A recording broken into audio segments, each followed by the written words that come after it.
how your brain really makes decisions. We make thousands of choices every single day, right? From tiny stuff like what to have for lunch to these huge, life-altering decisions. But have you ever really stopped to think about what's actually happening inside your head when you make a call? Well, it's not nearly as simple as you might think. Let's dive in. So let me ask you this. Are you a rational thinker? Do you meticulously weigh all the pros and cons before you choose something?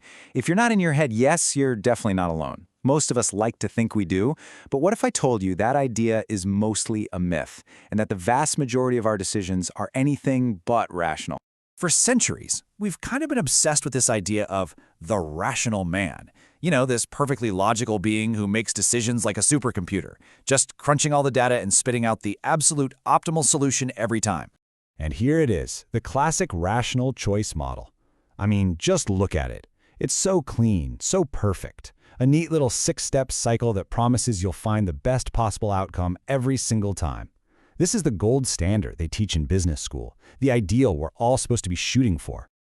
The core idea is super simple. We use pure logic and all the info we can find to get the absolute best result. It's a beautiful theory, really. The only problem is, our brains are not computers. Not even close. They're messy, they're emotional, and they're packed with biases and shortcuts that are constantly leading us astray. So, if we're not these perfect, rational decision makers, then what are we? Well, it turns out there's a ghost in the machine. Our minds are full of these little mental shortcuts, these hidden biases, and these gut feelings that are always pulling us away from that perfect, rational ideal. And this slide just lays it all out, doesn't it? On the left, you have the myth, this perfect world where our goals are clear and we can analyze everything at once. And on the right, well, that's reality. Our goals are usually fuzzy, and they often conflict with each other. We have limited brain power, and we don't look at everything at once. We look at options one by one until we find something that's just good enough. Now, to cope with all this complexity, our brains use these mental shortcuts. They're called heuristics. One of the biggest is the anchoring bias. You ever see a price in a store that's like $100, but it's crossed out and the new price is $60? That first number, the $100, is an anchor. It gets stuck in your head, and suddenly $60 feels like an amazing deal. That's anchoring in action. Then you've got the availability heuristic. This one's wild. We think things are more likely to happen just because they're easier for us to remember. So for example, we're way more afraid of shark attacks than fallen coconuts. Why? Because shark attacks are all over the news and in movies. They're dramatic and easy to recall. But statistically, coconuts are much, much deadlier. We also fall for the representativeness heuristic all the time. This is basically our brain's love affair with stereotypes. You see someone in a lab coat and glasses, and your brain instantly jumps to scientist, even if they're just an actor. We match what we see to a mental prototype because, hey, it's a fast and easy shortcut. So what does all this add up to? It means we're not maximizers. We're what's called satisficers. We don't spend forever searching for the absolute perfect job or the perfect partner, no way. We search until we find an option that's good enough, one that checks the most important boxes, and then we stop looking and move on. But you know, these biases are really only half the story. There's another, incredibly powerful force at play here. One that the whole rational computer model completely ignores. Our feelings. Our emotions. Yeah, our emotions aren't the enemy of good decisions. They're more like our co-pilots. Think about the last time you had a gut feeling about something. That was your emotional system doing a lightning-fast analysis of the situation based on all your past experiences and sending you a signal. It happens way before your conscious brain even gets started. And that is intuition. It's not some kind of mystical sixth sense.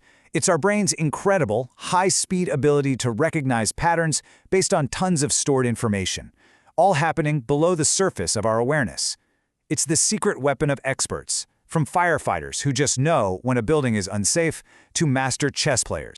Okay, so if our brains are wired to be biased and emotional, are we just doomed to make bad decisions for the rest of our lives? Absolutely not. The good news is, once you understand how your brain works, you can actually start to outsmart it. You can hack the system. One of the biggest, most common traps we fall into is something called escalation of commitment. You might know it as the sunk cost fallacy. You ever keep pouring time and energy into a failing project or a bad relationship just because you've already invested so much? That's it. We hate admitting we made a mistake, so we just double down. So how do you escape that trap? Here are 4 simple strategies.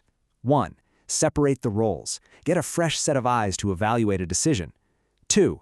Create a stop loss. Decide before you start what your cutoff point will be. 3. Actively seek out feedback, especially from people who will tell you you're wrong. And number 4, and this one is huge, change your mindset. Be open to being wrong. It's not a sign of weakness, it's a sign that you're growing. But making better choices isn't just about avoiding traps. What if the best decision isn't even on the table yet? That's where creativity comes in. It's not just about making the right choice, it's about creating new and better choices to begin with. And creativity isn't magic either. It's a process, a 4-stage journey really. It kicks off with preparation, where you just soak up everything you can about a problem. Then comes incubation, where you step away, take a walk, and let your subconscious chew on it for a while.